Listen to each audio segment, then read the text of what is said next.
nobody, unless you're an 18 X-ray, but nobody comes, especially the officers, nobody comes to SF without leaving their basic branch, right? And as soon as you go from SF to a Tier 1 unit, they see it as betrayal. You're like, well, it wasn't betrayal when I left Field Artillery to come here, but now it's suddenly betrayal.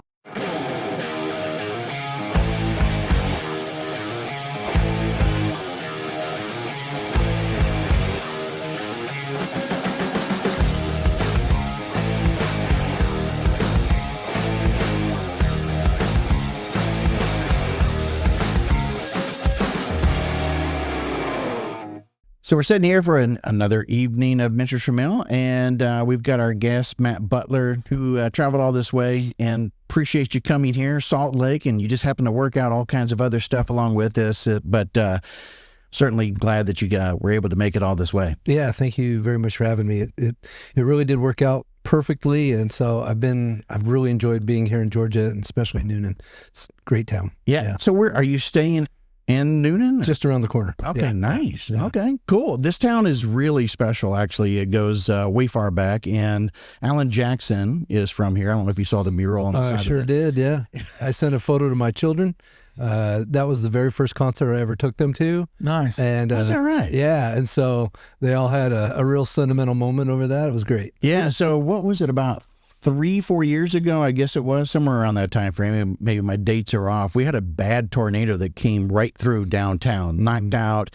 If you went probably about 3 blocks down, you would have seen all of these old homes and stuff that had just, like, they used to have nice trees and everything else around it. Ripped all of the trees out, knocked many of the roofs off and homes down and everything else in that whole neighborhood. It was really sad because these homes were like from the early 1900s and everything.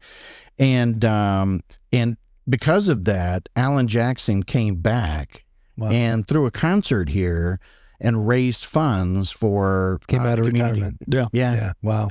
And that was really cool. Yeah. There was some rowdiness out there at the at the location. It got a little crazy. I can't say that my family almost didn't get involved into something as well, but it was a good time. He raised some great funds, and it was great to have Alan back here. He, I think he's still got, I don't know, is there like a store or something around here or something like that? Or I think he had one for some time, but I don't know if he still has it. Yeah. So anyway, that's glad that you were able to tie that all together. Yeah, it was amazing. Yeah. It really was. It was a great memory. So is Utah home? Yeah. I grew up in Utah, and then I did 27 years in the military, and had no intention of returning. I was going to do the military contracting, East Coast, kind of stay in the, the center of the universe, Fort Bragg type of area or something. But circumstances brought me back to Utah, and I'm really grateful that it did, being able to be better connected to my family and everything now. So yeah, it's been great. It's funny you say that, because a lot of veterans actually leave Bragg, as you probably know, and they go to Utah, Wyoming, Montana. A lot of them get off the grid, Colorado, all that kind of good stuff. So yeah, and what's interesting is I never really wanted to stay in Fayetteville, except for just the job opportunities and what was going on there. But I'm glad that I made it back to Utah for sure. A lot of those dudes can depend upon what you're doing, and everything can be remote. Yeah, very much so. Yeah. So it ends up working out good. And I was doing a lot of military contracting as soon, shortly after I got out. Yeah. And I did that for actually quite a while, which is, as part of the story is I was doing military contracting up until about maybe March or April of last year, and I was low-key writing my book and doing these plant medicine ceremonies and trying to kind of maintain a double life until it kind of reached a tipping point where I was like, okay, the book is going to come out, and I need to be more vocal about the advocating for this, and so I kind of came out, so to speak, in terms of owning the idea that I maintained a security clearance and been contracting, but I've been doing plant medicine on the side, and then I walked away completely last spring. Okay. So high school and everything there, what made you go into the military? Ooh, that's a good. I always had the desire in me. I came from a military family. My dad was Korean era. My uncle's What branch? Army as well. Yeah, infantry. My uncle was a Vietnam vet, MP. My grandfather was in the Navy. I don't know his exact MOS or what they would call it, but he tells a lot of great stories about he worked in the belly of the ship, repairing the boilers. And jeez, yeah. So in World War II, he was probably wearing like T-shirts and underwear. Yeah, pretty much. About it. Yeah. In fact, I nearly became estranged from him on two accounts. First, when I went Army, he was really not pleased with that decision. And then when I became an officer, that's when it really tipped the scales, because he has this story about where he one time got drug out of the belly of the ship to go run some sort of errand to the officers' mess. Yeah. And there were linens and crystal and silverware. And, that was it was definitely a classism. And he was not a fan of officers. And so when I started as an enlisted, but when I became an officer, boy, it literally took weeks for him to talk to me again. I can totally understand. My dad was Navy and served 23 years in the Navy. And so when I went down and asked him, my parents were separated, and I said, hey, which branch should I join? He was like, just don't join the Marine Corps. And that was exactly where I was headed. But we had a USS Lexington there. And with my dad being in the Navy, and of course I had researched everything, I decided that I just wasn't interested in ships. But you can see the class difference. Sure.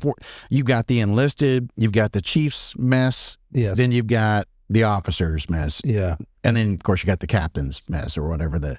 It's like very different. Yeah, it really was, according to his stories. And yeah, he was really upset with that decision. Yeah. But so it was in my family. Yeah. I was raised with it. And, my dad sat me down and while I was in high school and said, we're not going to be able to pay for your college. So, if you want to go to college, you have to figure it out. And I grew up in a really tiny town, 600 people, and if you didn't own vast amounts of land, you weren't going to, we had a small cattle operation, 20 or so growing up, not more of a hobby farm than a real operation. Mm-hmm. And, I could tell that by leasing the land and things like that, we weren't, it wasn't like I was going to take over my dad's farm type of thing. So I just needed a viable opportunity. So, into the military I went. What was your MOS when you first went in? 25 Sierra, which at the time was combat photography. Okay. Now it's IT. Now it's, all IT systems. But at the time it was combat photography. And I thought I was going to be, carrying a camera, and which is interesting because if you look back at the movie Full Metal Jacket, even though that was Marines, Joker, I think, was combat photography or something like that. He was like a writer or something like that. Yeah, a correspondent. Yeah. Mm-hmm. And so I don't know that influenced me, but there was a correlation there. And so I thought, well, it's still combat. But then I was just making IDs. Yeah. Okay.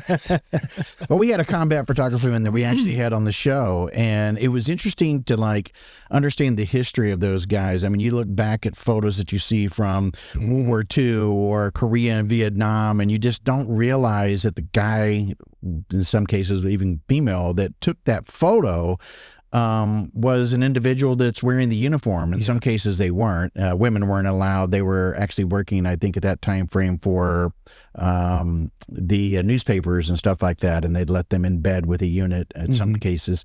But it's a pretty fascinating MOS when you dig into it. Yeah. And I think really what, I guess, influenced me to join that was I had done photography in high school and college. And so I was like, well, naturally I'll have a pretty good handle on it. So I'll just do that. There wasn't a lot of thought. I mean, I was sitting next to the recruiter and they were reading off this list of jobs, and I heard photography and thought, let's do that. Yeah. I already know that. So I did that. I went into photography, or the 25 Sierra, 90. In fact, I joined the military the day before Saddam Hussein invaded Kuwait. Oh, wow. So it was, Okay. I think I joined on like July 1st, 1990. Yeah. And he invaded, I believe, July 2nd, 1990. And then I shipped out for basic training right after the new year. And so I was in basic during the 100-hour ground war against from Kuwait back into Iraq. So Yeah. we had double fire duty that day, because someone would be on fire duty and someone would be watching CNN so that they could report back how the war effort was going every morning in formation. Yeah. You were probably like the rest of us. It was like, that's it. Yeah. Oh, yeah. Everybody in basic training thought for sure we were going to finish up basic training and be on a troop transport to the Middle East, and like it was over before we got through basic rifle marksmanship. Yeah. What was your first duty station? Well, actually, I was in the reserves, and so I went back to Salt Lake City and was in a reserve unit, and then went through ROTC. And at the time, my first wife was just really anxious about me being on active duty. I'd graduated first in my ROTC class, so I could have really had the pick of duty station and branch after commissioning. But due to her anxiety, I chose again to stay in the Guard. And I was just miserable. I wanted so badly to be on active duty, and that's really how I wound up as a Green Beret, because I went to a mentor of mine, military mentors. I went to a mentor of mine who had been one of my cadre in ROTC, and I said, "How do I get on active duty? The civilian life's not working out for me, and I'm done. I got to get on active duty." And he said, "Well, you only have." It was during the Clinton drawdown. So it was it was like 97 that I probably asked him this question. And, he said, you can either be a doctor, a lawyer, a priest, or a Green Beret. Because that was the only officer careers that were short. Yeah. So, yeah. Yeah. I said, wow. Cool. What's Green Beret do? Yeah. So, did you know anything about it then? I write about a little bit in the book, but right where I was sat in ROTC, there was a poster right over my head, right, on a wall behind me that, was one of those classic SF posters, said something along the lines like, the beret says more about you than you'll ever say about yourself. So I had that image in my head. It had been carved in stone in my head. I looked at it every day. It worked. Yeah. It worked. Yeah. It really did. Good job, marketing. Yeah, it really did. So that was really kind of all I knew about it. Again, this was in the 90s. It wasn't like the prevailing social media and everything like now that came out of the GWAT, right? So no, it was kind of like, okay, well, yeah, I'm not gonna be a doctor, a lawyer, or a priest, so I guess option D, let's figure out the Green Beret route. I'm trying to think, is there any 19th group out there? Oh, yeah, actually it's headquartered. So yeah. So you were not far there. No, and so that's what I did. So 19th group, the group headquarters is in Utah, and then one of the battalions is in Utah as well. Okay. So what they ask you to do is to I transferred over to the 19th group, and then they put you in something at the time. It's different. They have a different acronym now, and they still run a similar program. But then it was called SMT. SWTB. Oh. Special Warfare Training Branch. And it was a built-up ODA that had been selected to run guys like us through what they called pre-selection. Nice. The Guard has limited slots and limited money to send guys to selection, unlike the active duty, guys. And so they weren't about to waste any. So what they did was they put you in SWTB, and then after you went through a mini SFAS that they ran, if you passed that, then you had their blessing, the unit's blessing, to go to selection. So I was in that unit, or in SWTB, for about 9 months, I think, and then got blessed off, and then immediately, I was like 6 weeks later or less, I was in selection.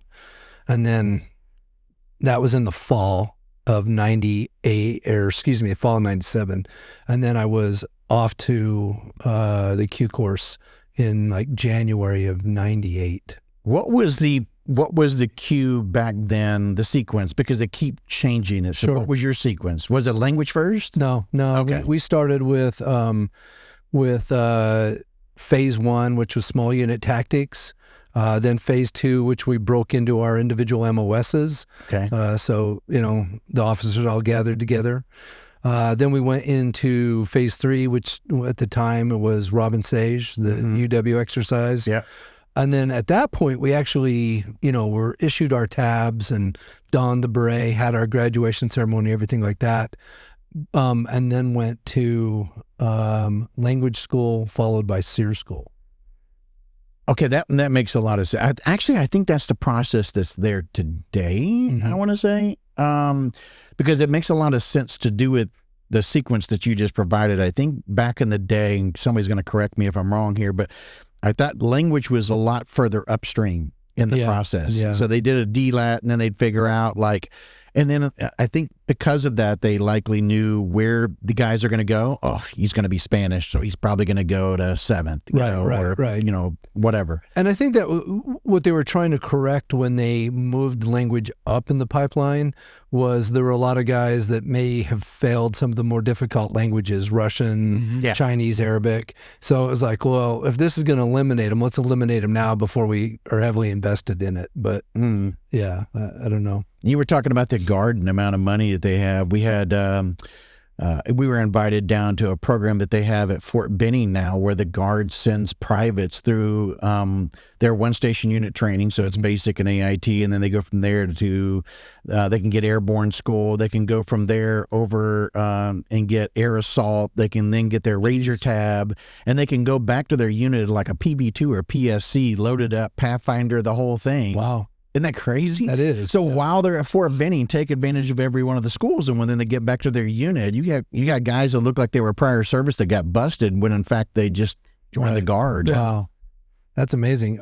Yeah. In my day and age, you had to kill somebody. Right. Yeah. In fact, I when I was in OBC, because when I did get commissioned in the Guard, originally I was a field artillery officer, and I was just so determined to, even then I wanted to go to Ranger school. And so I did PT on my own, and I had the high score for the graduating PT test of my OBC class. And I thought for sure that the command would back me going to Ranger school, and my Guard unit would from that. And I was trying everything I could to even just go to Ranger school and couldn't get it. So I ended up going. So going back to that schooling sequence, so after we was tabbed and issued our beret, graduation ceremony, then language school and SEER school. In that process, I submitted a 4187, actually. That's all it was a DA 4187 to SF Command to be transferred from the Guard to active duty. And they convened a board. They did they did a number of things. They put me through an additional PT test, an additional psych eval, I think a 12-mile road march, different things. And then at the end of it, and once it was granted, they cut me orders for active duty. So I finished up SEER school and reported to Fort Benning for the advanced course, the advanced infantry school with Ranger school en route. Oh my gosh! Yeah, so I wait, what was it? You're not airborne even at this? No, I was. I had to go airborne school. Before I could do the Q course. Okay. Q. Ranger school will let you be a leg ranger, sure, but the Q course won't allow you to be a leg. Right. Yeah. So I had to do. I ended up doing, airborne, the 3 phases, language, SEER, Ranger, advanced course. Are you crazy? I was. Yeah. Yeah. It was nuts. So. One and done? You go all the way through Ranger school? No, that was the one thing. There's 3 things I kind of boloed on my military career. One was jump master. I had to repeat jump master school. I went to Benning for jump master. I do not recommend that. Do it with your own. Do it with a like brag. Or yeah. Do it with your unit. And then I recycled Florida phase. And I'm convinced to this day, that was 100% the SF thing. Because what's interesting, and this was true then, I don't know if it still is, but when you processed into Ranger School at the time, you put down your branch. And technically, I hadn't gone through the advanced course, so I wasn't fully a Green Beret. I wasn't an 18 series. Right. I was a 13 series, a field artillery officer with a SF tab and a Green Beret, but not having completed the advanced course, technically not an 18. So on my basic branch, I wrote down I'm a 13. So I'm sailing through Ranger School. And then at one point, my cadre called me over and they're like, Butler, where did you come from? And I said, I came from Bragg. And they're like, well, what were you doing? And I knew where they were going. They were trying to sort out, like, you know. Yeah. So I said, well, I came from Bragg. And they said, what were you doing at Bragg? I said, I was attending a school, you know, like trying to dance around and dodge the question. They're like, what school? A special school, Sergeant? And then, of course, qualify yourself. And so now I'm hanging upside down from a tree, you know. So nice. And then and immediately recycled the next phase. So I'm convinced that it was the Ranger versus SF, you know, feud. 100%. And they're not supposed to, of course, they always say they're not supposed to know what rank and what branch and all that. Yeah.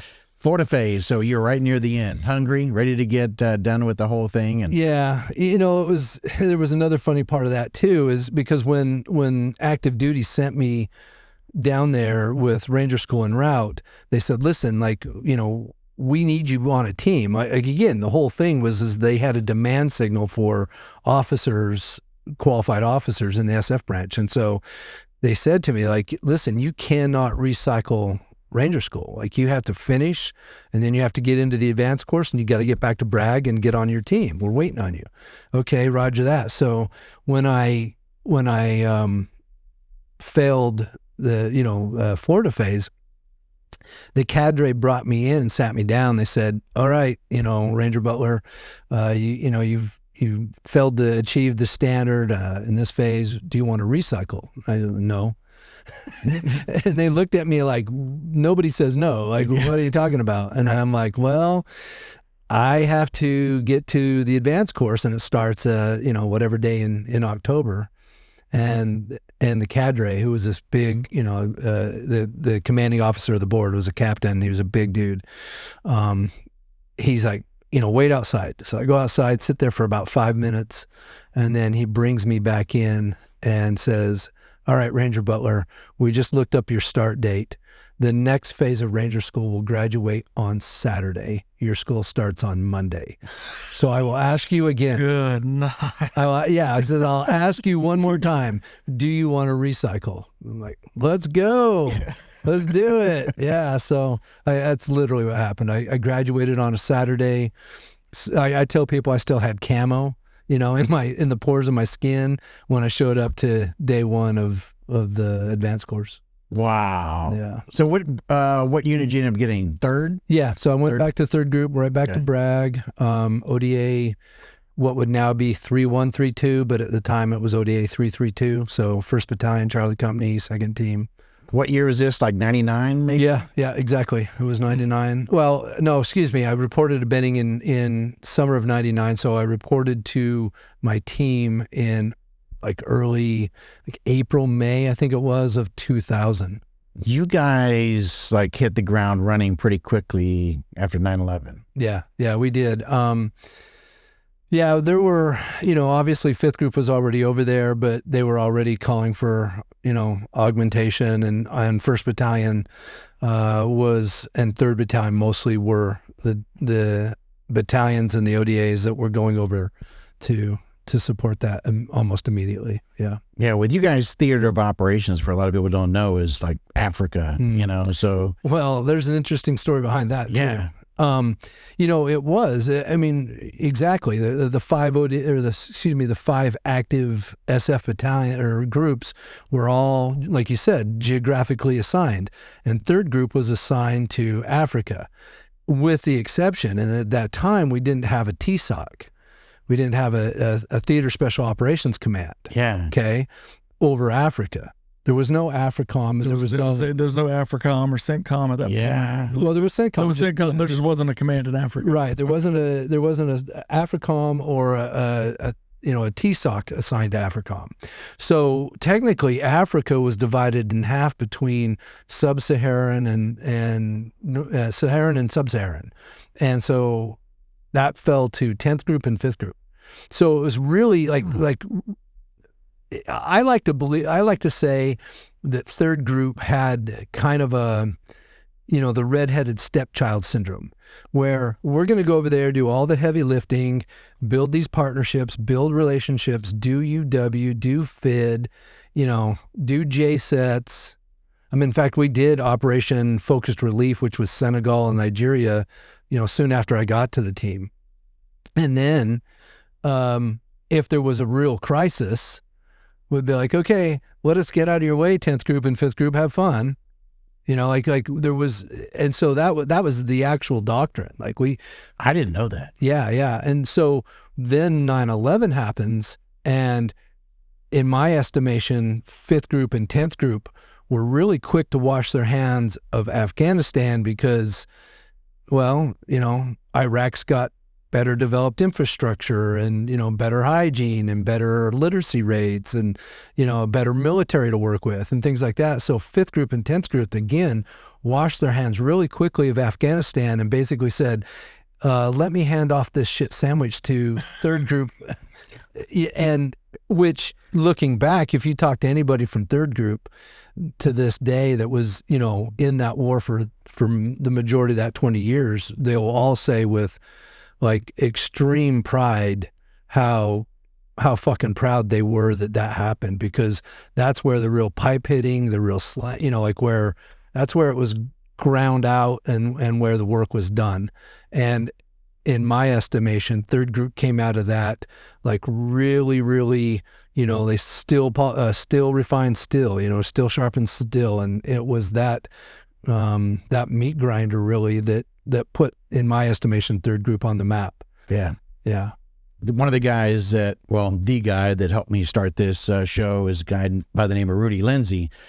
Rudy was former enlisted, went warrant officer, sniper, was in 3rd group, same thing, cut his teeth there, did a lot of stuff, and then ended up going out and doing some other work, God's work. Yeah. But at any rate, the 3rd group, I don't want to say this in the wrong way, but I don't feel like they got as much credit maybe as, because you're right. That was if you looked at who was really doing a lot of the shit there, it was the 3rd group. 3rd and 7th, essentially. Yeah, 7th, you're right. 7th. I'm not sure exactly what year. It was probably 2003. In fact, that was my first combat deployment was in 2003. I got attached to, not through SF. I had left and gone up to a Tier 1 unit. And so I got attached to 5th group in CJSOTF-I Iraq and for 03 and 04. That was my first deployment. But so I would imagine it was right around 2003 that they handed off the Afghan AO, and it was basically for the next 18, 17 years, it was 6 months of 3rd group, 6 months of 7th group, 3rd, 7th, 3rd, 7th, back and forth on 6-month rotations. Of course, we were being augmented by 19th group, 20th group, 1st group. Occasionally would get a company from 10th group, 5th group and 10th group are kind of knocking on the door, kind of apologetically, hey, can we come back and play in Afghanistan? No, you can stay in Iraq. We got this, so. Yeah, it was interesting times. I know we had a guy that came on, I think thinking back, he was 3rd group, but he was near the tail end and was talking about how crazy it was in terms of they already knew that they were drawing down. They had, you guys over there, SF over there, not being utilized the right way and not being able to do what your full capability is and all of that. So it became very frustrating the last 3 or 4 years. Yeah. I remember the exact moment that I realized that that was what's going to happen with the war. Like we talk about mission creep. What about constraint and limitation creep, right? Yeah. Like the moment I remember that happening, it was in Iraq, and it would have been after the New Year, so it would have been in 2004. So it had been there a while. And they stood up in a staff meeting and said, like the command sergeant major for the CJSOTF-I was talking about being careful where you drove when you were around the embassy and on certain bases because they were handing out speeding tickets. And I was like, excuse me? like we have MPs over here handing out speeding tickets? Like time out. Like let me process that for a minute. I was like, oh shit, like this is gonna go bad. It's gonna go real bad. Yeah, most definitely. So when did you ended up deciding to go a different route? You mean to the Tier 1 unit? Yeah. Well, let's. When did you hear about it? Or I'm sure you got a chance to work with them quite often. Well, no, yes and no. So let's back up. It was pre-GWAT. Like, I had been on a team for a little while, and, I think you start thinking about those things. And one of the things I really appreciate about this podcast is the idea of just military mentorship. Mm-hmm. Like, as I was preparing to come on, I was thinking back on my career and thinking how little I understood that concept. Like, literally, thought that my entire military career was going to be a meritocracy, and as long as I performed and shot and ran fast and did 82 push-ups in 2 minutes, that I was going to be okay. And yeah, it was a rude awakening when I realized that it was too late, that was not going to happen. That my military career probably wasn't going to go as far as it could have because I didn't have proper mentorship. But, you're starting to plan out your career and where you're going next. And there was a point where I thought, I entertained the idea of going to either of the two main Tier 1 units, the one down the road and the one up in Virginia. And I'd taken the PT test for the one down the road and passed and had been invited back to selection. And I had attended a brief with the other one, a recruiting brief. And then at the end of the day, I thought, it appealed more to me to go to the one up in Virginia because it seemed like, it was a more diverse, in my estimation, a more diverse mission set. And it seemed to appeal to like sort of my creative nature, my curiosity, my ADHD. If I went up there. And so what happened was we were at Fort Pickett, Virginia, getting ready, doing our pre-mission certifications before we go into 9/11. And my former company commander, who was the then Battalion XO, fired our Battalion S4, who was a logistician by trade. By training, he was a loggy, right? But my former company commander fired him and put me in that position. And I'm like, okay, I'm the senior team leader in the battalion and have the most cohesive, well-trained team in the battalion, according to my OER. I don't have any clue what logistics is. We're weeks, if not months, if not weeks away from deploying a battalion to Afghanistan, and you want me to take over that job? Like, yeah. Help me make this sense of this, right? Yeah. And all he said was like, look at your left shoulder, as in you got an SF tab and a Ranger tab, you'll figure it out. And that's where I kind of like doubled down on, like, you want to play chicken? I'll play chicken. And marched into his office a couple days later with orders to selection. Said, I'm going to selection, sorry. So, that I look back at that decision, and there's parts of it that I regret, and there's parts of it I don't regret. I think the parts that I regret were, again, and this all comes back to mentorship. The parts that I regret were, I think that I should have stayed with the unit, even as a logistician. I think that there was some inherent loyalty that I didn't display, that I could have displayed.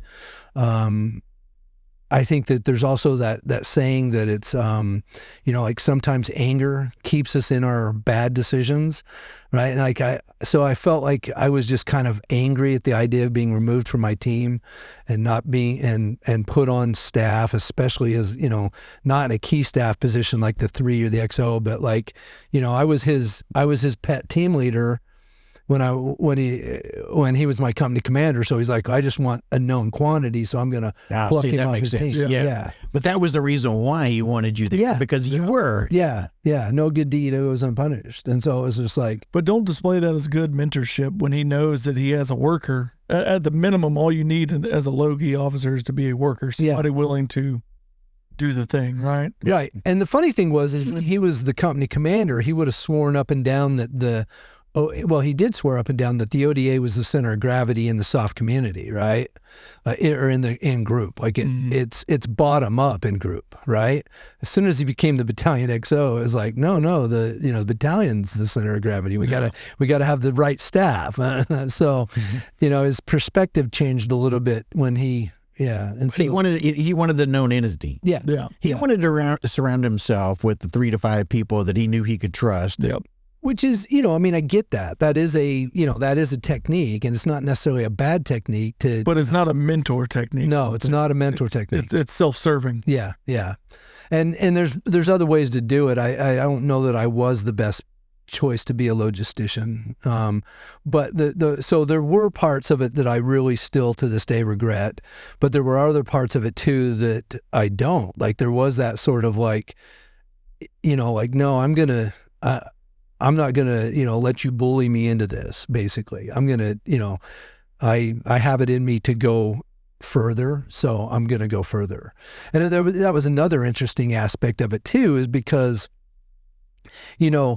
nobody, unless you're an 18 X-ray, but nobody comes, especially the officers, nobody comes to SF without leaving their basic branch, right? Mm-hmm.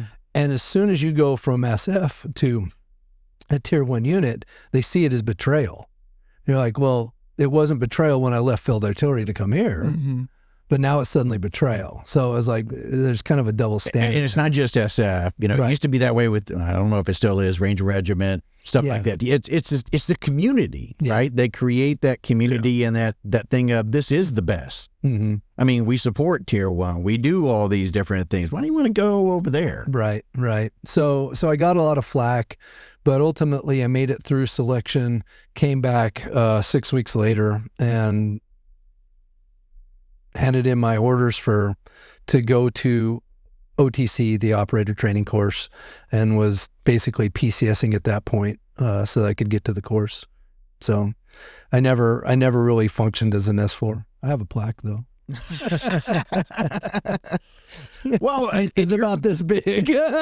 I'm sure you were upset. You look back on it and go, man, I should have gone the logistician route or the S4 route and everything. But also, I don't know that it was self-serving so much as there was a drive that was in you. You knew that you wanted to be the best of the best, and let's face it, that's the tip of the spear. Yeah, I did. I really wanted, like I said, even before that all happened, like I said, I mean, we're all aware of the unit that was down the road. That was kind of easy, and that was easy, and they even sent us emails, so that's how that PT test happened. The other one, though, like when we were students in like language school or in the building, like back then there was the schoolhouse, the SWIC building, where we all attended our classrooms. Every once in a while there would be this, bulletin board or taped on the window, the doors, about this, attending this briefing. And so I'd kind of paid attention to that when I was a student. And I don't remember if I saw, another flyer or if I'd retained an email in my desk drawer or something like that. But eventually when that all happened, I had the means, I knew I had the means to contact them, and I did. But the end of the story is, as I went through selection, got up there, went to OTC, which lasted approximately a year, and got to the final board and was a no-go. So that was the third one. Is that right? Yeah, that was the third thing. That's not unusual. Just to be clear, right? Yeah. I mean, you know that, but I mean, a lot of people who listening, watching may not understand that. Yeah. And so that was kind of, and that, if you boil it all down, like in terms of like a mentorship and having, greater clarity about the decisions and the consequences we make with those in our military careers, that ultimately that really did come back to bite me in the ass, because for a year, at least a year of my captain's years that I could have been on a staff, could have been working with other connecting and networking with other SF mentors. Instead, I was in OTC. And then when I didn't get in, I was essentially in outer darkness. At that point, like I was PNG'd, persona non grata, like we don't even know who you are, Butler. And so getting back to SF was really pure luck. Is that what you did do? You had to go back? At that point, I had no choice. I had to go back. Wow. So where'd you go? So originally, I got assigned to what was a brand new unit in DC, Information Operations Command. Oh, the one that's it's kind of a, not tier 1, but I mean, it's kind of a selection process unit, right? Is that the one? No, you might be thinking of AWG. Yes. Yeah, that's how I finished my career. Oh, okay. I love selections. I got like 6 of them.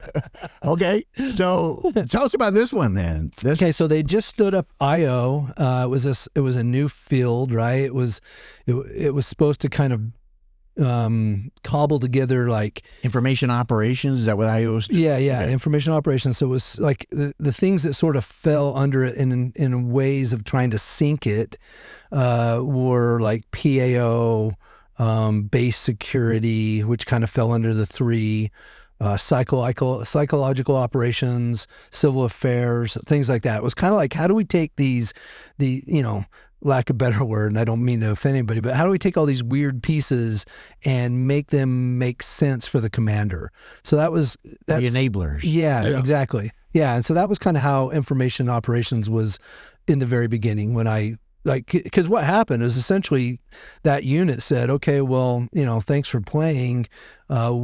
We'll have branch contact you when they're ready. And literally they said, just check in with us every Monday and we'll update you and you can update us. And I literally sat on the couch for almost 2 months with just a Monday phone call saying, hey, you got anything for me? They're like, no, not yet. I'm like, okay, well, thanks. I like no clue what I'm doing with my career or anything. Like I was just in pause mode. Well, you kind of go to this black hole anyway. Yeah. Oh yeah. I was. So then Mother Army's looking at you and going, who the hell is this guy? Well, what is he doing? Exactly. Yeah. Mother Army actually still didn't recognize me. Right. Exactly. Because I was in a classified unit. So what happened was I typical Matt Butler modality, got pissed off and frustrated and impatient, and I shaved for the first time in a year and got out some BDUs and pressed them and went. At that time it was up in Arlington or oh, you're talking about headquarters building 6. Yes. Yeah. I went to building 6. I just marched in there and went up to the 4th floor, which is where SF was. The Hoffman building. Yeah, the Hoffman building. Yeah. I used to go up there frequently. Yep. And then just was like, hey, I'm Captain Butler. No shit. Who are you? Just walked in. Yeah. Like, okay, we don't have a record of you. I'm like, I know. I'll explain. Let's talk, And so that's when they assigned me to IO command. And that's why I got assigned to the CJSOTF in Iraq is because they were this, brand new. Okay, for those who are listening and don't understand the acronym, go ahead. Yeah, Combined Joint Special Operations Task Force Iraq. So we had CJSOTF-A, which is Afghanistan, and CJSOTF-I, Iraq. And so, I showed up to IO command, and they looked at me and looked at my shoulder and said, we got a job for you. Because they had an RFF, a request for force, for an SF tabbed IO officer, which like literally if I hadn't shown up, no one would have gone. So they put together a team. I had a second lieutenant and an E7 and E6 and a contractor under me. And the 5 of us went over to CJSOTF-I as their IO team. And I sat in the 3 shop as the J3 IO. And then my team was, the one was a CI guy, one was a PSYOPer. I can't remember what the contractor's specialty was, probably public affairs or something. And yeah, we embedded into the, at the time it was 5th Group. It was 5th Group that was in command of CJSOTF-I, because they went in 10th and 5th together, and then I think 5th held it when we got there.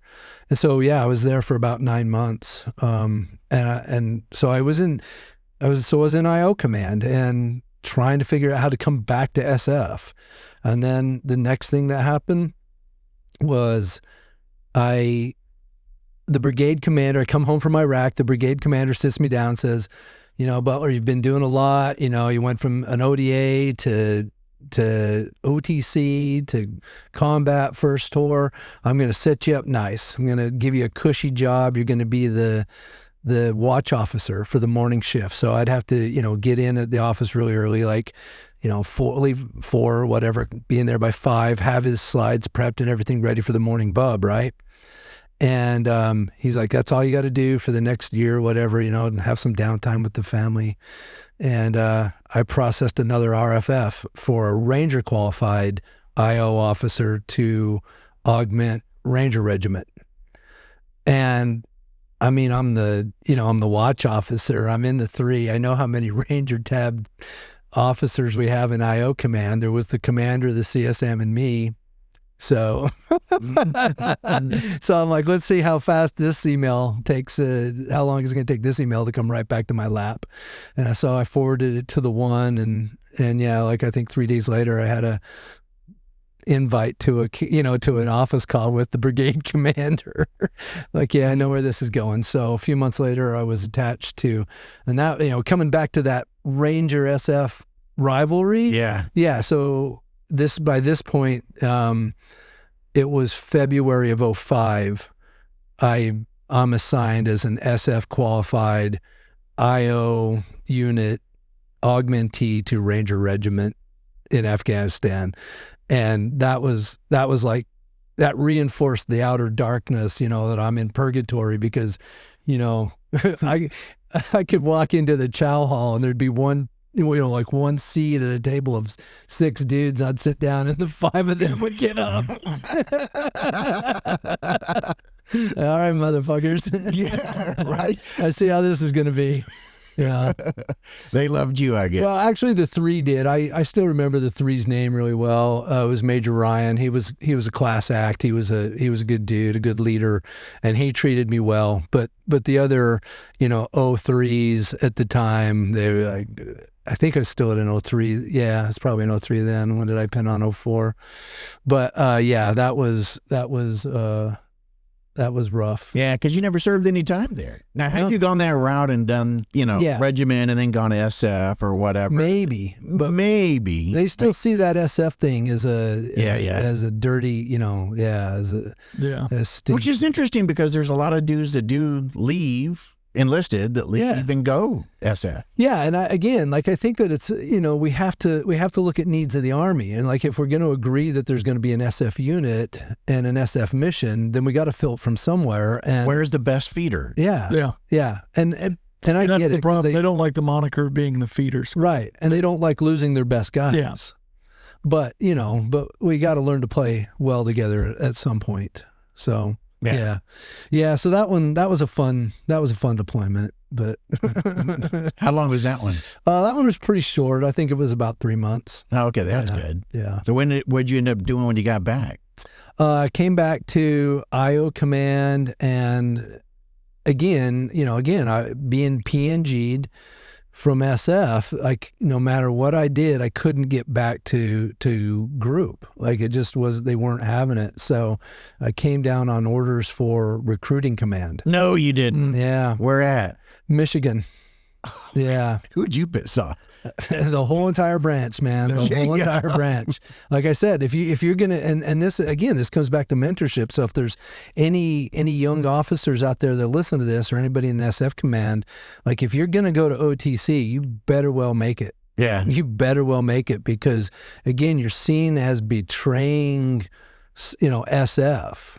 and they have no desire to bring you back at that point. That's so jacked up. You have that, what they call an 01 Alpha assignment, which is branch and material. So when I got recruiting command, I was like, hey, I've already done an 01 Alpha assignment. Like I need KD time. I need branch, time. And the branch guy was just like, well, everybody does 01 Alphas. I'm like, yeah, but you're giving me 2 back to back, bro. And he just would not be persuaded. So that's right then, that's when I was really close to punching out of the Army. Like I'd done all the business loans to buy a Subway franchise. Yeah. I was going to move home and open a Subway franchise and just be done. I was in 5th Brigade. Houston. So okay. Yeah. Well, it was based out of San Antonio. Yeah, you guys were always kicking ass, if I remember correctly. Not bad, but how bad was Michigan? Michigan was rough. Michigan was really rough. Do you have like Detroit? No. And I guess I shouldn't say all of Michigan. I think our battalion did all right as far as recruiting went. Where it was bad was my area, because I had, everybody talks about the map of Michigan, right? Or is it this hand? I don't remember, but they use this as the map. Like I think there were 6 company commanders in that battalion, and 5 of them were like Lansing, Detroit, Is there very many people up north? I had everything to the Canadian. I had all the way to the Canadian border, because you have the Upper Peninsula. Yeah. It goes all the way to a city called Sault Ste. Marie. Mm-hmm. And I half of Sault Ste. Marie sits on the U.S. and the Canadian border. So I had a town that bordered Canada. We had 20,000 square miles. A lot of windshield time. Well, that was the expectation. And in fact, the battalion command sergeant major one time, bitched me out for not visiting every high school in my command. And I said, you're welcome to come up. You're welcome to come up and show me how to do it. Because it would be like literally, you like where they could hit like 3 schools in a day, I could maybe hit 3 schools in 4 days. What was your rank at this time? By then I'd printed on major. And you were leading a company? Yeah. As a major? Yeah. SF? They really hated him. Yeah. Oh my God. Oh, I know. Man, that's what? Wow. Yeah, I really pissed him off when I didn't do that. So looking back, I should have just been a logistician. That's why you said that. Like thinking like 05, 06, 07, that's the time frame we're talking about. Yeah. Yeah. You would think they'd want anyone willing and capable. I mean, you've got to. That has to be how bad it burdens them to lose somebody. Yeah. From like a mental state. It severely chips. Well, and it's such a small branch too. So what I did was known. Yeah. Who I was and what I had done was known. And so when I would try to plead my case, when I'd try to work my way back, when I'd try to repent, and what it was. Yeah, but you're 18 Alpha, you're Ranger. You've gone to OTC, right? Yeah, for OTC, 2 combat deployments. So here we are in a kinetic time frame. Yeah, where we could have used somebody. I mean, we're kicking in doors as SF at that time frame. We're not training indigenous forces, Yeah. I mean, we are, but not to the extent at that point. Yeah. I mean, it was probably more kicking in doors mission, I think. Yeah. It was, and at that time in Iraq was also when the surge was happening. Yeah. So it was. Didn't make any sense. It didn't make any sense. It was frustrating. It was all the things. The one positive was I got a lot of downtime with my family. Yeah. I had really good 3-year assignment.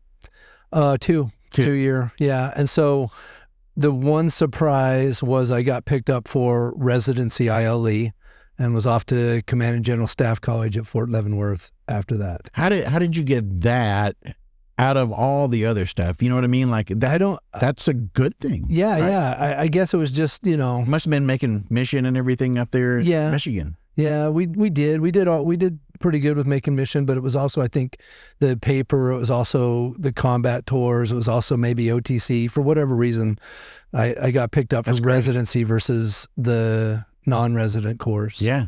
And that's where things turned around. That's how it happened. Well, that's a network opportunity. Well, exactly. And that's exactly, that is it in a nutshell.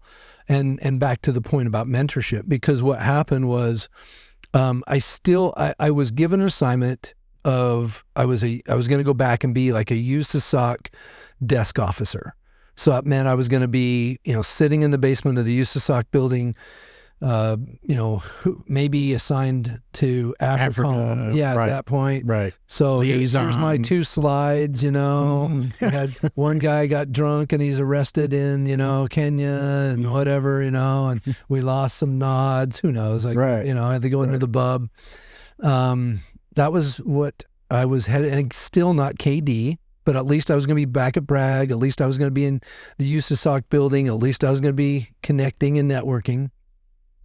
So that was my assignment. And I walked into graduation. Like, I'm literally in my, back then at the time, Class A's. I'm in Class A's, tie, everything. Walking into graduation the morning of. And one of my cadre said, "Hey, Butler, come here." Yes, sir. What's going on? He's like, "Do you want a company?" "Yes, sir." "Yes, I do." He's like, handed me a sticky, had me like a 3x5 or a yellow sticky. Yeah. With a number on it. It said, "Call this number. Tell them I told you to call it." "Okay, right away, sir." So at that time, I still didn't have a cell phone. So I found my way into one of the offices, called that number, and said, "Hey, this is Major Butler. I was just told to call you. My cadre so-and-so told me to call you about the company command." Like, "Okay, perfect. Yeah. What's your name? What's your social? Okay. Are you on orders?" "Yeah." "Where to?" "JSOC." He's like, "Oh, okay, perfect. This is company commands in Fort Bragg." At that point, I would have taken, like, if you'd said it was in Korea. Right, right. I would have taken, it didn't matter. I would have had to go home and tell my wife, "Hey, I know that you've already bought a house, planned this thing, but let's see if we can break that lease. We're going to Fort Lewis," Yeah. I would have done it. Probably would have got divorced over it. But no, it was a company command back at 3rd Group. Wow. So the fate of all that happening. Yeah, it was pure luck. It was pure, well, not pure luck. Again, it's about networking and about connections. And I was, I must have made enough of an impression on that cadre that, he was willing to give me a shot at a company command because I crossed paths going into the building that morning with him. Wow. So company commands are typically what, 04? 04 in SF. Yeah. So technically it was my 2nd company command. Yeah. Yeah. Wow. But you didn't give a damn. At this point, you're back in group. Yeah. You're finally there. Yep. Going back to group. But I'll just for clarification, it was not a line company. It was GSC. It was the group support company. So, yeah, I mean, who cares? Right. Who cares is right. But the truth of the matter is that I ended up having so much love and respect for those support kids. Like, they were treated like shit. Yeah. They were treated like shit. They were enablers, like, "Hey, send us, some dudes to do comms." Trans. Well, we had more of at the time, what we would have called, there were combat support and then combat service support. Mm-hmm. The cooks and the transportation guys were service support. So I had more like the MI detachment and the signal and engineers and things like that. The chem detachment. The other side was like riggers and... Yeah. So it was a great command. Both of my first sergeants went on to be group command sergeant majors. Nice. One went on to be the AFRICOM, I believe the AFRICOM senior enlisted advisor. My first sergeant when I showed up was my senior Bravo for my ODA. So there were a lot of positives, and like I said, I really, really grew to love those support kids, and I defended them. I fought for them when the ODAs wanted to abuse them. So I I wasn't having it. So yeah, I enjoyed the command. I enjoyed my time there. I think a lot of guys need to have that type of assignment. Though you can really appreciate the enabling side of it, like you said, the support elements and all that type of things that actually make the machine run. Yeah, and go. What is it? I think they've said at times in the different ratios, but basically it's like a 4 or a 10-to-1 ratio. Something like that. Yeah, I thought it was 10-to-1. Yeah, 10-to-1 for every SF guy. Yeah. There's 10 people in the back that's making that guy go. Yep, exactly. Yeah. And it taught me a lot. It taught me a great deal. And that was the thing, is like, if you look at, basically from where we started telling this story to, the point where I finally got on an ODA and then I went to ODC till then, ultimately the reason that my career ended is because, we all know it's up and out. And if you're not, the only way you make 06 is if you have a battalion command in SF. And I wasn't going to get my battalion command because while I was in that PNG status, so to speak, I didn't do enough work as a battalion 3 or a battalion XO. I wasn't properly networking, things like that made it really difficult for me to get a battalion command. Again, it wasn't about merit. It's about what you did and your reputation, which I had a bad reputation probably at that point, or at least not a stellar one, or the one that, had some stink on it for going up there and not making it. And so, yeah, I was never going to get a battalion. In fact, after I left company command, I went over to JSOC because I was still trying to get some stability with my family. So I went, behind the fence again to JSOC. Yet another selection. Yeah, yet another selection, exactly. And but I loved it, and I worked with some really good men, some really good leaders, and it was General Votel. I always tell that story. I love that man, and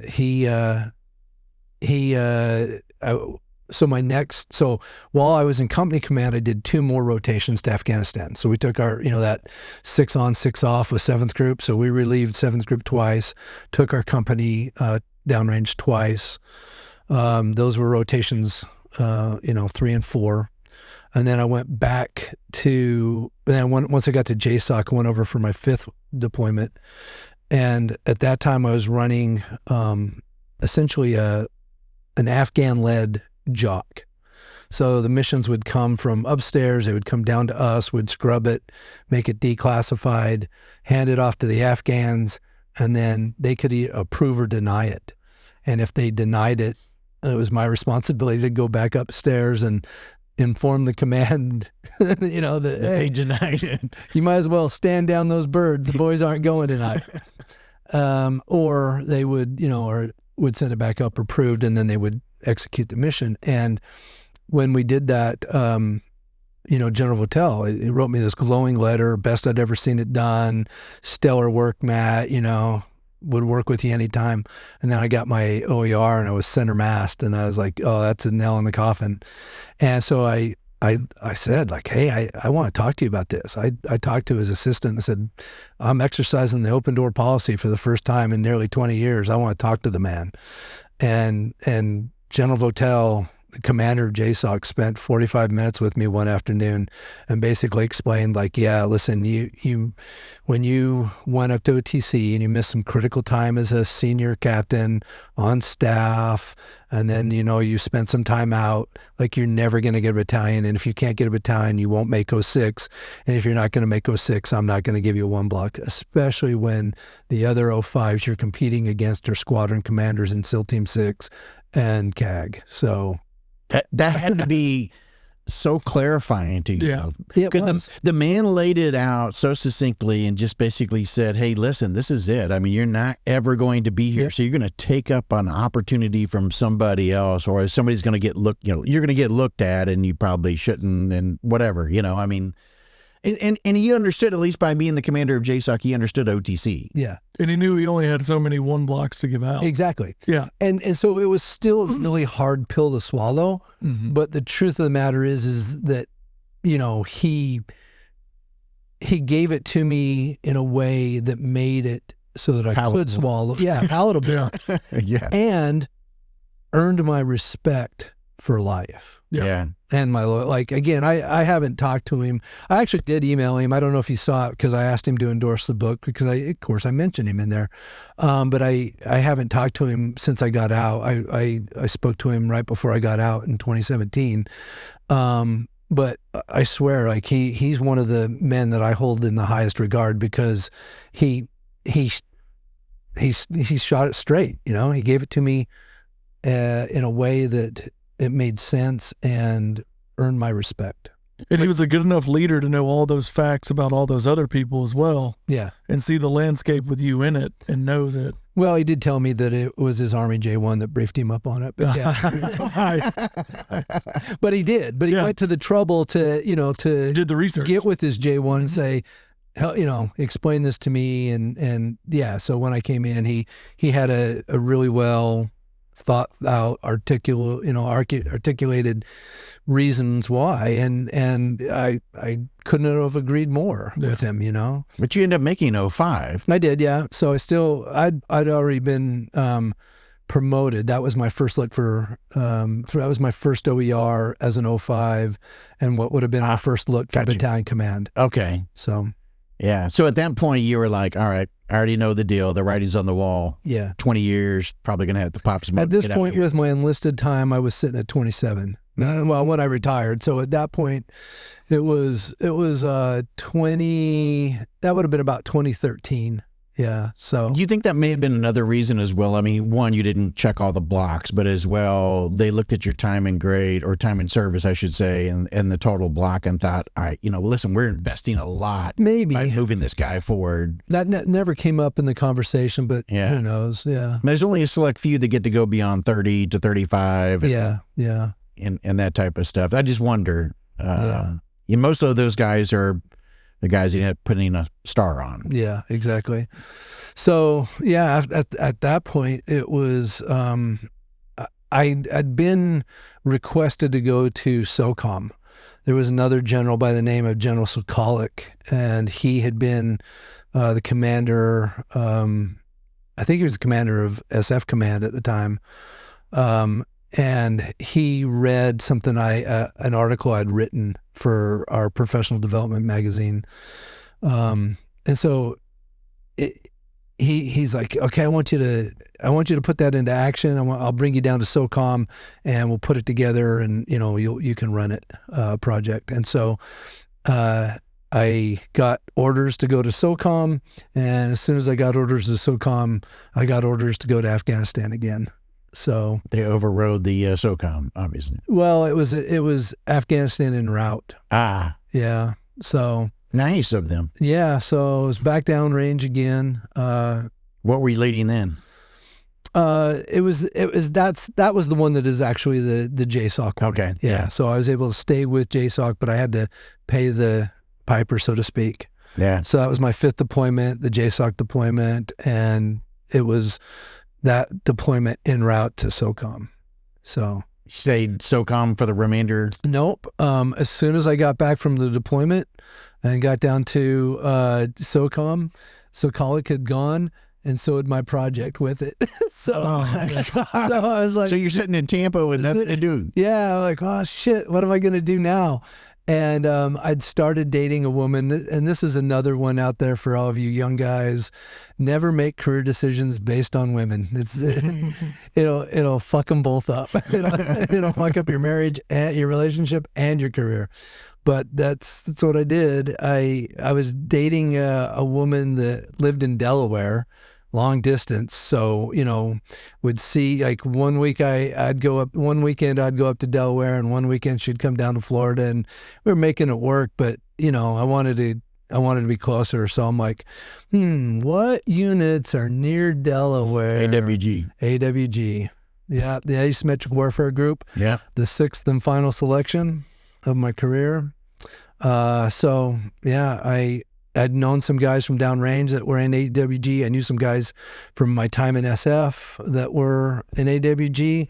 So I placed a few phone calls and was invited to selection. So I was only in SOCOM if you count the deployment, it was probably about a year, but half that time was downrange and the other half of the time was finding a way out of there. Yeah. Yeah. So I went up to AWG. I think I was in AWG like 14 to 17. There's some good guys that came out of that. Yeah. Yeah. In fact, I was talking to one of my buddies from AWG last night. Yeah. It was. I mean, again, and that's another Votel connection. Votel was the one that stood that up in order to get ahead of the IED problem.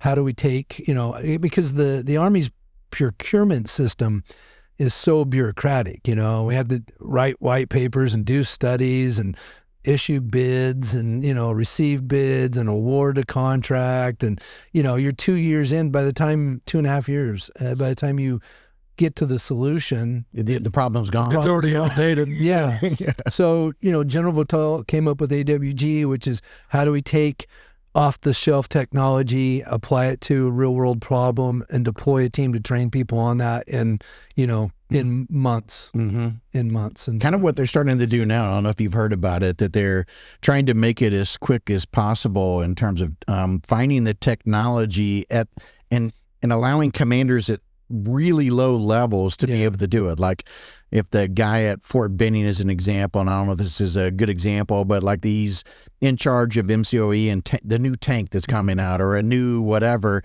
he can go and find technologies himself to apply to it rather than having to go through the bureaucracy. That's what they're trying to do, is shorten that. That's great. Yeah. So SOF already had it. Special Operations already had a lot of that, but conventional Army didn't always get to do that. Yeah. Yeah, and so like you said, it was made up with really great guys because, again, a lot of, with General Votel standing that up because he, obviously he came from Ranger Regiment and, Special Operations Command and all those things, Joint Special Operations Command. So, yeah, a lot of the guys that stood up AWG, both in the green suiters and in the contractor, they came from the tier 1 units, from JSOC, from SOF, from Ranger Battalion, etc. And so it was a great unit. It was a good time.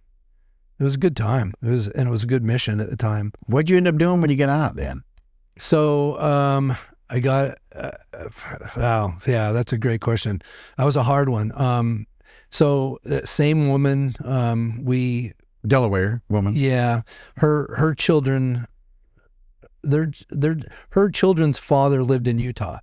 And since I was from Utah, she proposed that we move back to Utah. So we moved back to Utah, and that's where I really began to struggle. That's when everything sort of came apart on me. That's where the alcohol and the opioids and suicidal ideation. And I, again, as I was preparing for this, thinking about it, it wasn't just all of that. What else it was is, in my estimation, for somebody who's in the Army for 20 plus years, and maybe not even that, maybe it's 10, I don't know. But definitely in my case at 27 years, there was this existential crisis. I literally went up on top of the AWG building on my last day, a Friday, and,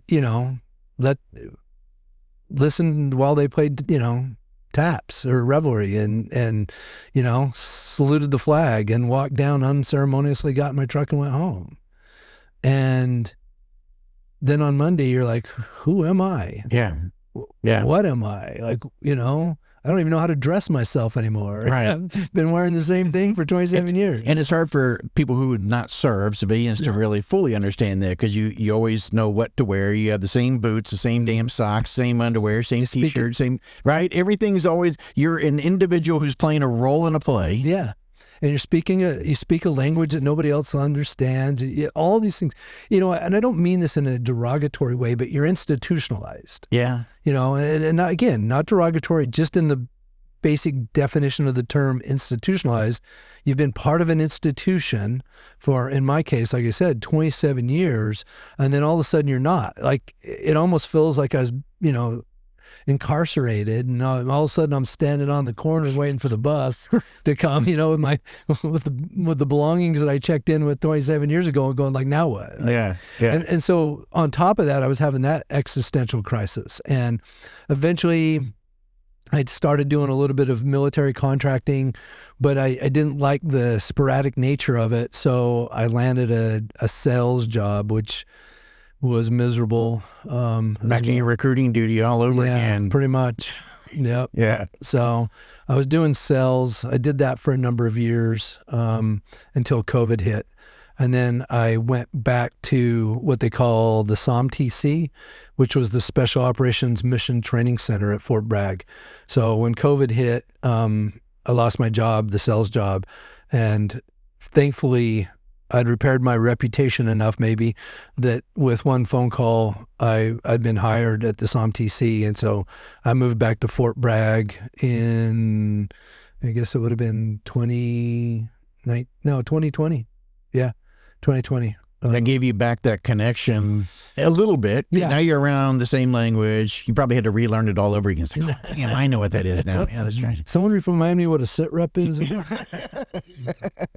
How to tell time? Yeah, 100%. I mean, you get back into that mode. And I know that, like, even for myself, having been away and then I'd walk back into talking, on in a military installation, all of a sudden the terminology, it's almost like you're in a fog a little bit. Yeah. And then it starts coming out. It's like, oh, it's all coming back. It's like relearning the bike all over. So did it make you feel good by being re-engaged then? Yeah. No, I loved it. It was a great mission. SOMTC basically runs tabletop exercises and virtual exercises for battalion and group. Oh, okay. Yeah, for the staffs on battalion and group. Yeah. So it's a way for the group commander to test his various battalions or his group staffs on deploying a unit, deploying the battalion and executing, and we're just the guys in the back, like when they need to call, like let's say the conventional unit that they're supporting or whatever, adjacent to, pick up the phone and role play, general officer so-and-so, or maybe the embassy or whatever. And we give them the scenario. And it was great. Yeah, I loved it. It was good work and good men and people I'd worked with in the past. And yeah, I enjoyed that. So I did that for a year is all, because at that point, my father was having some health issues. And so I went back to Utah in 21. When did you end up getting or finding more about the plant base? There's a good question. So before I went out to SOMTC, it was 20 again. So I retired in 2017. I tell people the closest I ever came to suicide, which was really close. I had a plan and everything, was on Veterans Day of 2017. I survived that, and I didn't survive. I didn't attempt it, but I came through it, I guess I should say. I didn't execute the plan, but by the summer of 2018, my own father had me arrested.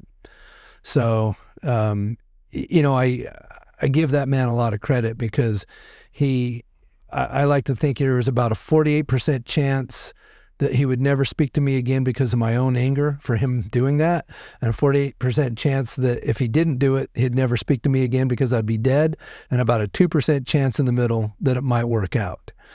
Or I guess 49, and 2. But so he had me arrested in the summer of 18, and when I was in that jail cell, the only things I could think of were there were two main things that were running through my mind. One was, Matt, you're being dishonest. You're being dishonest with yourself, and you're being dishonest with your family and everyone around you about the depth of your problem, the severity of your problem.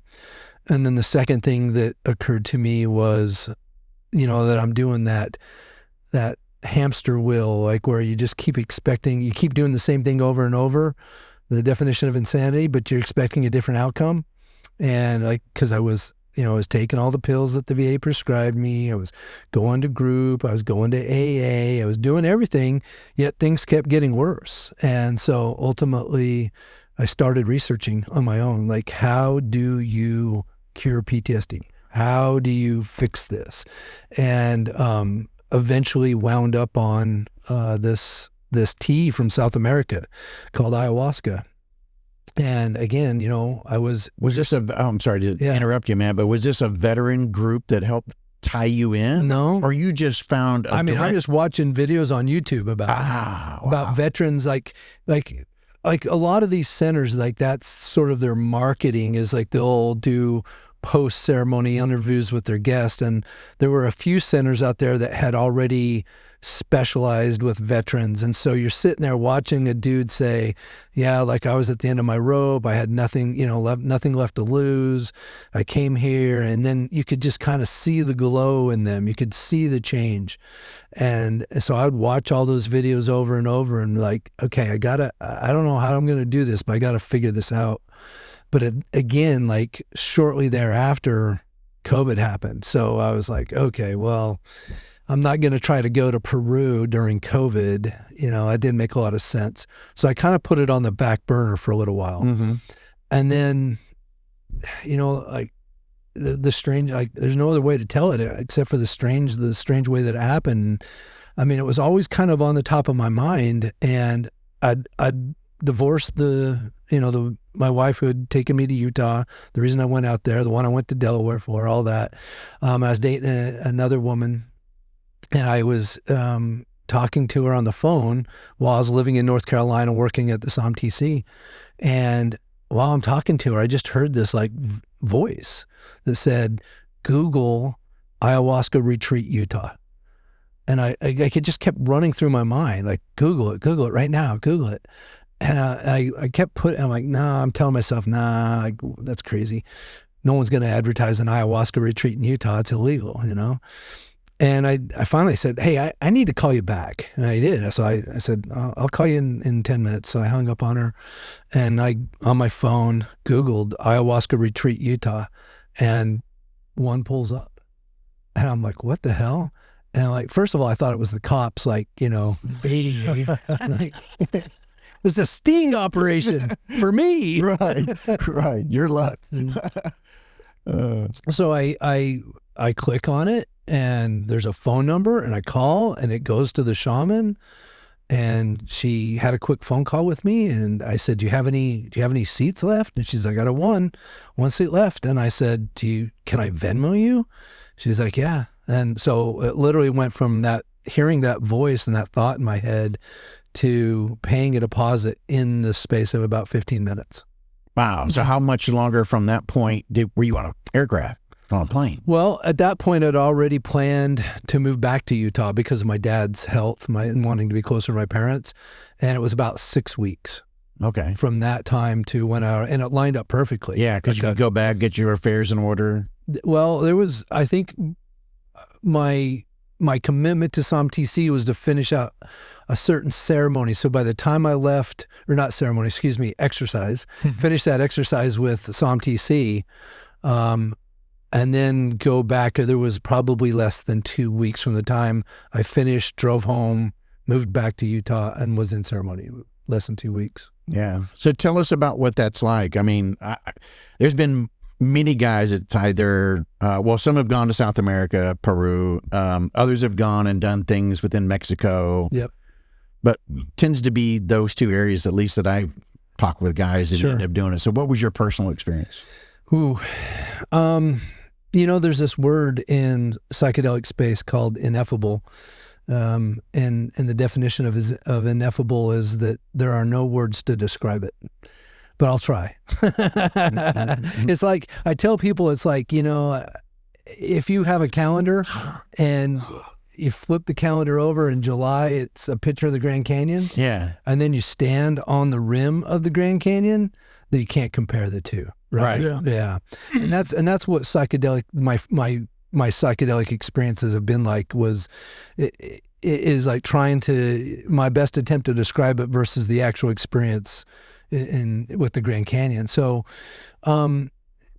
it was some of the most amazing experiences of my life. And that's not to sugarcoat it. When I say amazing, like sometimes it's amazingly painful. Meeting your demons, or going through the process. Right. Or actually physical. Like I did a ceremony one time in Colombia, and in Colombia they do a ceremony that starts at sunset and goes to sunrise. And so it's about 12 hours. And like, this is a shaman I studied with, and he put me through the ringer. Like I have a really good friend, a retired 06, who was there and witnessed it.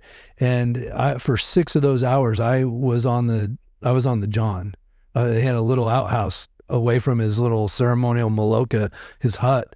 And I was probably, 20 feet away for 6 hours, sitting in there, just hurling and shitting my brains out for 6 hours. And about every hour, my buddy would yell, "You okay, Mateo?" I'd yell, and I'd wait. I'm like, no, I'm not. He's like, "Okay, just checking."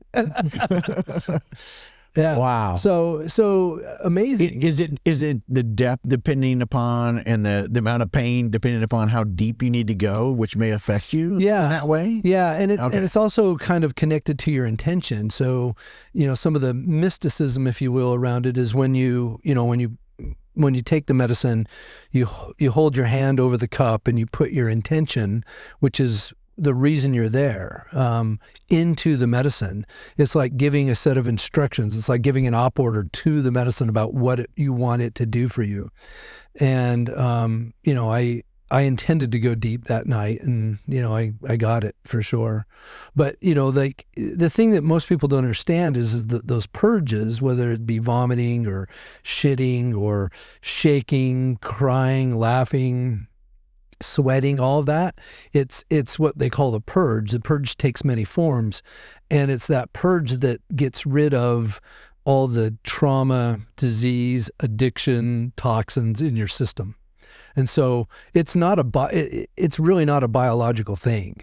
Like I don't know how many times I've cleaned those purge buckets myself, and it's not like bad gas station sushi. It's something energetic that's hard to describe. And so, I feel like psychedelic work or entheogens. I prefer entheogens, which is Latin for sacred plants. And by keeping it organic, we're not including like MDMA or LSD. We're just talking about ayahuasca or peyote or psilocybin, mushrooms, things like that. In that organic lane, that the entheogens are. You didn't lick the toad then? Oh, well, it's funny you should ask. So, yes, except you don't lick it. There's toad and frog. It's just a phrase. Yeah. No, there's a toad that secretes a form of DMT. Yeah. And DMT is the active ingredient in ayahuasca, and there's another version of it, 5-MeO DMT, that comes from the toad, and you can smoke that one, and that one's a very special, very powerful medicine, and one of my favorites as well. But the only medicine I haven't done is iboga, and that's the one that's traditionally done in Mexico. It's the one that vets who just had the recent documentary Waves in War on Netflix.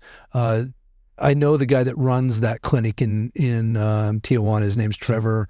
I speak with him occasionally. But yeah, that's iboga, and I've never done iboga, but almost anything else I have. And again, the word entheogen is really important because we talk about sacred plants, and in my estimation, these sacred plants connect you to God, to the divinity, to the universe, whatever acronym or name you want to use for God. But yeah. Yeah, a lot of the guys, and I had talked with Jason, had gone through the Mexico, I think, in Belford, and a couple other guys had gone through that route, but some have gone down south where you have been. And what they described is really seeing the connectivity between Earth, like we talk about before we came on air, about being grounded. And, a lot of people talk about when they fly or whatever, to take off your shoes, touch dirt, because it regrounds you back to Mother Earth and everything in the whole bit. Or a tree is good, along with being barefoot. And there are healing powers, especially if you're facing the sun and the sun is also hitting you and the whole bit, because of the energy within us. And what they found was that they see a lot more of that after they've gone through, say, or as they're going through the process and they're maybe seen a loved one or somebody that they served with, Yes. or whatever they asked for to deal with the trauma. Then they start also at that same time frame, it seems like, start seeing the connectivity of Earth, every plant, every living creature, everything. Yeah, that was one of my biggest takeaways in my very first ceremony, was just how connected everything is. That everything is one. Everything is derived from God. Native Americans have said that all. Exactly. Yeah. They always say Matakwasan, which is to all my relations. Yeah. 100%. And then, like you said, our loved ones, I've had that experience as well. I think one of the biggest takeaways, to answer your question just a little bit better, I remember sitting on, we did it, ironically, we did it in a town that wasn't too far from where I grew up, a town I was very familiar with, a town that we played them in football and wrestling, and I was sitting on a hill above that town, looking down over the valley, and the sun was going down, and just crying, just tears of joy, and thinking to myself, damn, I forgot what happiness felt like. This, and it was I just wanted to sit in it and remember it and be like, yeah, this is that feeling I had long ago as a child, before, life beat it out of me, and before all the other stuff and all the other, problems that life dishes out, and just sitting there and thinking to myself yeah, this is that feeling. I've missed this. I missed that feeling. And again, and the connectedness. And yeah, the woman that I was dating when I made that phone call, we're married now. And when we were dating, her son, her 20-year-old son, passed away, and he was one of the first things I saw in ceremony too. So there's so much beauty and so much relief and processing of trauma and love and connectedness that that it's my mission now. Yeah, I think a lot of these end up opening up the neural pathways, and basically, if you think of it like creating. You shut down by compartmentalizing your trauma to where you shut down the roads. What this does is create a new highway and a 4-lane maybe that allows you to connect back, deal with the issue, but also, bypass or whatever in a different way. I've heard different people explain it. It's actually every single psychedelic, both the natural and the synthetics, but every one of them will give you 30 days of neuroplasticity, which is your mind becomes flexible again, and neurogenesis. So where now it's growing new neurons too. So actually, one of the best remedies for guys out there listening to this is what they call the Stamets stack. It's named after a mycologist named Paul Stamets, and it's psilocybin, lion's mane, which you can get at a health food store, niacin, and magnesium, and those 4 things will reverse your TBIs, proven. All right. Yeah. The science is out there. I could send you dozens and dozens of studies on it, but those four stacked together, and again, you're doing a microdose, so you're doing generally what we call sub-perception and sub-impairment dosage. So meaning you could take it, you'll feel, the psilocybin, the mushroom part of it, the magic mushroom, the psychedelic part of it, you would feel good, you'd feel the energy, but you want what you call the sweet spot. You don't want to see unicorns flying, and you don't want to, so you can't get out of the couch. It's at a level that you feel good, but you can still go about your day. In fact, my wife was really, really opposed to me microdosing when this all first started. And I kept trying to convince her, and she's just like, no, it's not a good idea. And, all of her trauma around drugs and things. And finally, I did the bad husband thing where I just started doing it anyway. And then a month later, I'm like, can we talk about microdosing again? She's like, no, I don't want to talk about it. I told you no. And I'm like, Well, what I was going to tell you this time is that I've been doing it for a month, you know? So, you mean when, like, every day? I'm like, yeah. So, you know, eventually I got her on board, but I actually haven't been microdosing for quite a while now. Yeah, I think that the point is that the medicines offer us a way for us to heal and things like that. But ultimately, I think that if we there's and especially after ceremony, ceremony is not that important. And, you know, I mean, I'm the hugest advocate out there, but I'll tell everybody, it's not about the ceremony. The ceremony just resets you so that you can, like, lose all that The weight. work afterwards. Thank you. Yeah, Kyle. Yeah. So it's the integration, because now you're in a neuroplastic state. So now you can receive that, you know, you can get out of your bad habits and form new habits without the boat anchors that you've been dragging around. And so when you do that, when you do the integration, what we want to do then is we want to layer in real healthy techniques like breath work, tapping, grounding, like we talked about, meditation, mindfulness, all those things, so that ultimately you don't even need those, you know, the microdosing either. So I'm a twice a day meditator. Like, I'll meditate first thing when I get up and last thing before I go to bed. And I can get sometimes I can get as deep as I can if I were on mushrooms, just through meditation. In fact, DMT, the active ingredient in ayahuasca and the toad, you store it in your brain right now. It's in your pineal gland. Yeah. Yeah. And if you do the right breath work, it's called holotropic breath work. You'll release DMT and you'll have a full-blown journey. No way. I didn't know that part. Yeah. Go to YouTube and type in holotropic breath work techniques.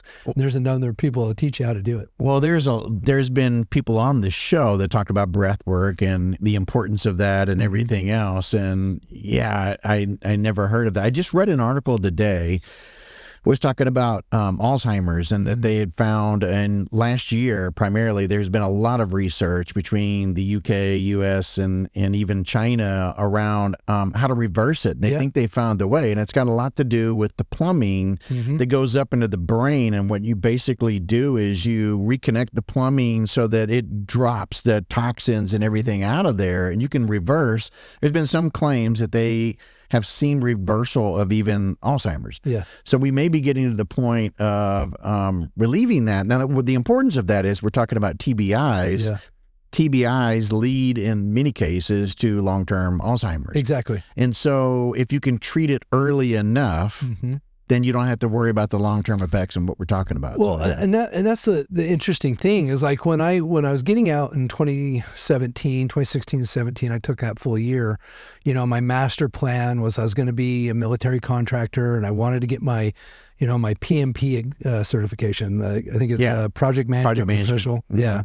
So I was going to do that, and I took the course there in Maryland, and I think I failed the practice exam 7 times. Like, my brain, I mean, I had gotten my master's when I was in ILE and all that stuff. I'd been pretty good. And I think they have like an 80+% pass rate, and I couldn't do it. I could not pass that exam. And like, that was when I was like, oh, some shit's fucked up here. I got a problem, you know? And so to go from that to writing a book, the only thing I can attribute it to is reversing that cognitive decline that I was already having from TBIs and concussions and all the things, you know, that I've done to my brain, even the drugs and the alcohol and things like that too. So the clarity. Yeah. Gaining back your clarity. I've heard all of those things. So, well, let's talk about this. So this is your book. That's my book. Yeah. And so within this, you talk a lot about not just your career, but you get deeper into what we're talking about here. I do. Yeah.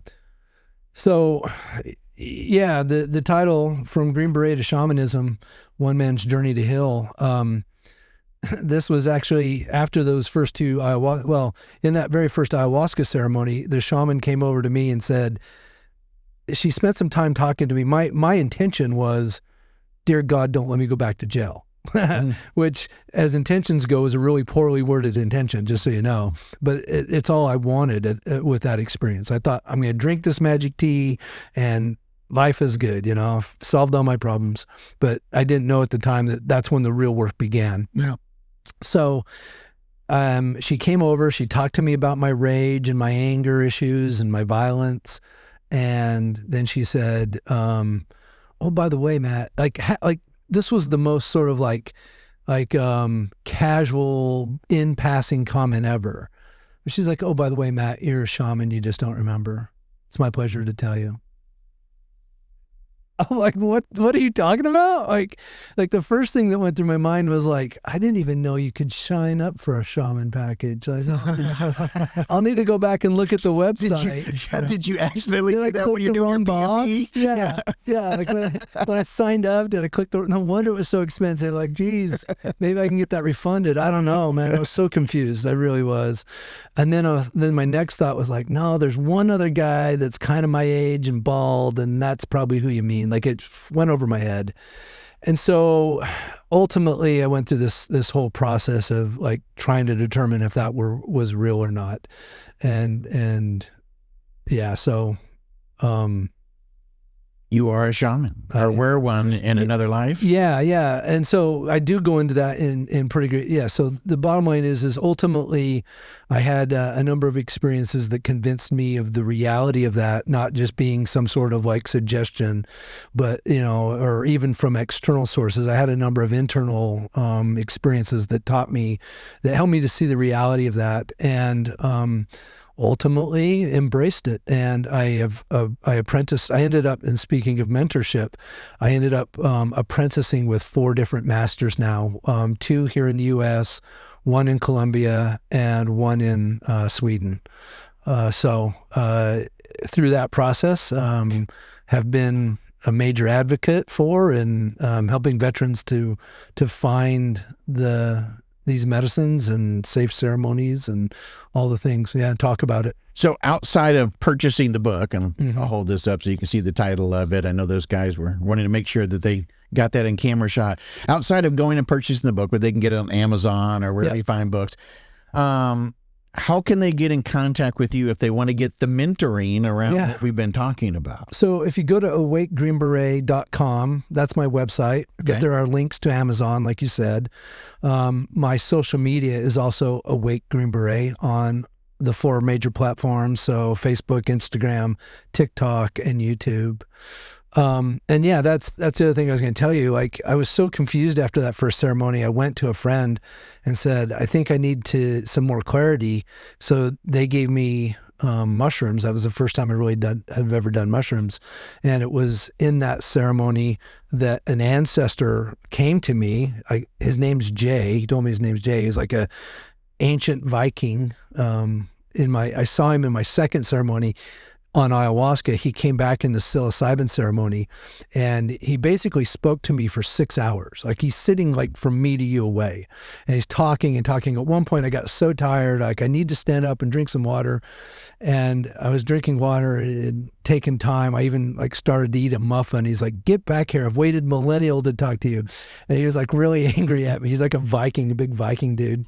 Anyway, he's the one that put this book in my hand. He's like, here. And I took it and I read From Green Beret to Shamanism, One Man's Journey to Hell. I thought, oh, that's good. I'll have to read that sometime. He looked at me like, tell me that like, you're going to write this. That's how Get out of here. That's crazy. No way. No, yeah, I talk about it in the book, but that was the cover. Exactly. The picture was slightly different, but it said that, it said exactly that on it. I even have the notes. Like I take notes in every ceremony, which I encourage everybody to do, because you're in what's called theta state, which is where it's the same as your dream state when you're when you're dreaming. And you know how you wake up, you go, oh, I got this kick-ass dream, but I don't want to wake my wife up. I'll tell her about her tonight when I get home from work. And you get back, you're like, what was that dream again? Oh, it was so cool. Now I can't remember, right? That happens in psychedelics. And so it's the same brainwave. So you want to take those notes so you can look back and read them. Anyway, I can go back to the day that happened and show you right in my journals where that I was given that exact title. That's incredible, Matt. The fact that you then followed through and wrote it, which some people would not do, right? They'd be like, oh, man, what a trip that was. You know? Well, there's a story behind that, too. I actually started writing it after that happened, and then I just hit a roadblock for whatever reason. Everybody does. Yeah, and I put it on the shelf for 3 years, and then last year I did a pilgrimage. That was part of my shamanic training. My one mentor said, you need to do a pilgrimage. And so I literally flew to Sweden with no plans, no connections, just, got off the plane and I had one connection. There was one guy that picked me up who had been an exchange student of another Green Beret friend of mine, 30 years ago. And so anyway, while I was on that pilgrimage, the message came through, you need to finish your book. And I came home and I literally wrote the rest of it, like 2/3 of it in 6 weeks, pretty much on mushrooms the whole time. Really? Yeah. Yeah, I channeled it. Like I could barely keep up. Like, I was typing as fast as I could.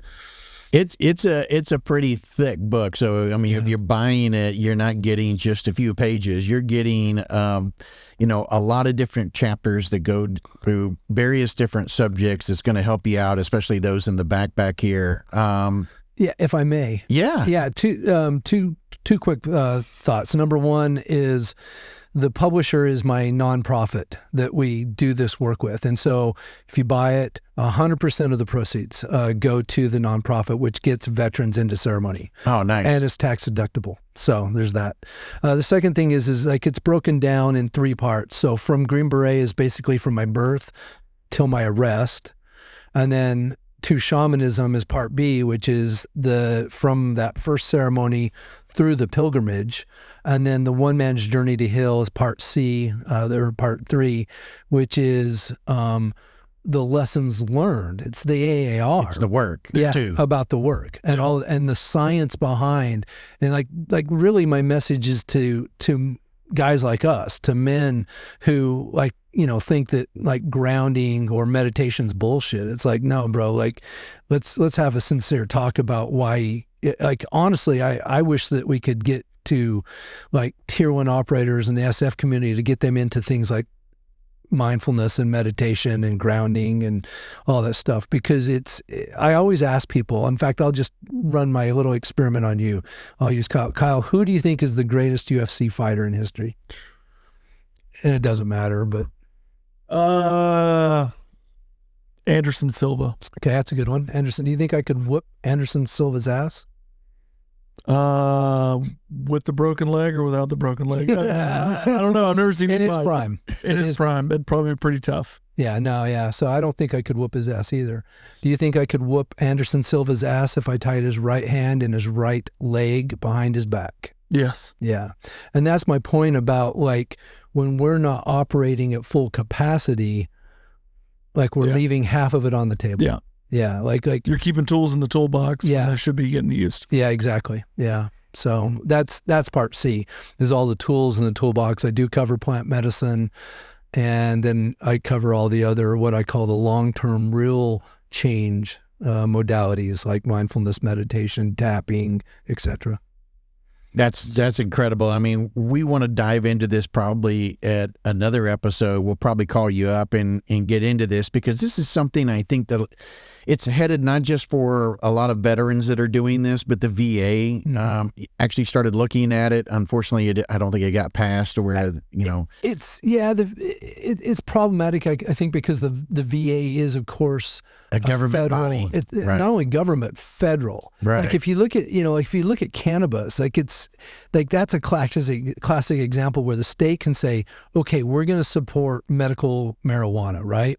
But then they can't deposit the money from those sales in the bank because they're federally insured bank accounts. Right, FDIC, right. Yeah, so there's this disconnect between the state and the federal. So that's where the VA sort of has trouble, but ironically, I'm on a board that is writing the legislation and the studies in the state of Utah to help further the decriminalization of psychedelics. Utah is ground zero, which is maybe another reason why I was brought back there.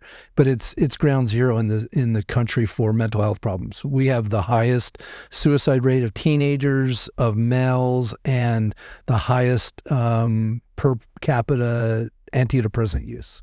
Wow. So yeah. Well, if there's one state that does do it, then that's going to then be a magnet for every veteran to go to, so that they don't have to go to Mexico or South America. Well, there's a few already. Yeah, there's a few states. In fact, New Jersey will actually the VA in New Jersey will actually buy your psilocybin for you. Denver, Colorado, Washington. And I don't think it's the whole state. Parts of Oregon have already decriminalized it. A lot of cities in California have. But you know who's one of the biggest advocates right now, who's a shocker, is Rick Perry, former governor of Texas. Like he's a big advocate. He seems to be more in the ibogaine lane, but he's a big advocate for plant medicine. He sees the light. Yeah. Man, we appreciate you coming this way, sharing your book, From Green Beret to Shamanism. You can pick it up at Amazon. Make sure you get yourself a copy. Support the nonprofit at the same time frame. Get you a tax-free break, but also gain a wealth of knowledge. Follow me on social media. Yeah. Say it again. Awake Green Beret. Add Awake Green Beret on any of them. Yeah, we'll get there. Or awakegreenberet.com as well. Yeah. Matt, thank you so much, brother. Appreciate you coming in and sharing your knowledge. You guys. Thanks, Matt. Appreciate it.